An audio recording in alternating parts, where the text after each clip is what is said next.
بسم اللہ الرحمن الرحیم۔ حضرت حاتم اسم کی رہائشی مکان میں چھت پر مکڑی نے جالا بن رکھا تھا۔ ایک دن آپ اپنے مریدوں اور ارادت مندوں میں بیٹھے ہوئے کسی علمی مسئلے پر گفتگو فرما رہے تھے کہ ایک مکھی مکڑی کے جالے میں پھنس کر بنبنانے لگی۔ حضرت نے مکھی کی بنبناہٹ سن کر اس کی طرف دیکھ کر فرمایا، اے لالچی، اب یوں ہی پھنسی رہ۔ اے ناداں، ہر جگہ شہد اور قند نہیں ہوتی۔ دنیا تو وہ ہے کہ اس کے اکثر مقامات پر مکر و فریب کے جالے پھیلے ہوئے ہیں۔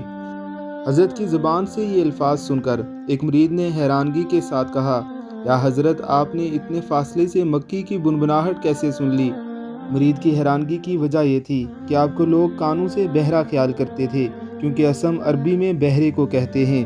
حضرت نے جواب دیا، مجھے تم لوگ بہرا ہی خیال کرو۔ میں نے جھوٹی اور اپنی بڑائی کی باتیں سننے سے اپنے کانوں کو بہرا بنا لیا ہے۔ میں دیکھتا ہوں کہ لوگ میری خوبیوں کو بڑھا چڑھا کر اور میرے عیبوں کو مجھ سے چھپا کر بات کرتے ہیں۔ اب جب کہ میں بہرا مشہور ہو گیا ہوں، وہ اکثر میرے بارے میں وہ باتیں کرتے ہیں جو ان کے دل میں ہوتی ہیں۔ حاصل کلام یہ ہے کہ حضرت حاتم اسم کے حوالے سے یہ بات کہی گئی ہے کہ بے معنی تعریف اور بڑائی بیان کرنا انسان کو گمراہ کرنے کے مترادف ہے۔ قرآن پاک کی تعلیمات بھی یہی ہیں۔ ایسی بے جا خوش آمدانہ باتوں سے اجتناب کرنا ضروری ہے تاکہ گمراہی سے بچ سکو۔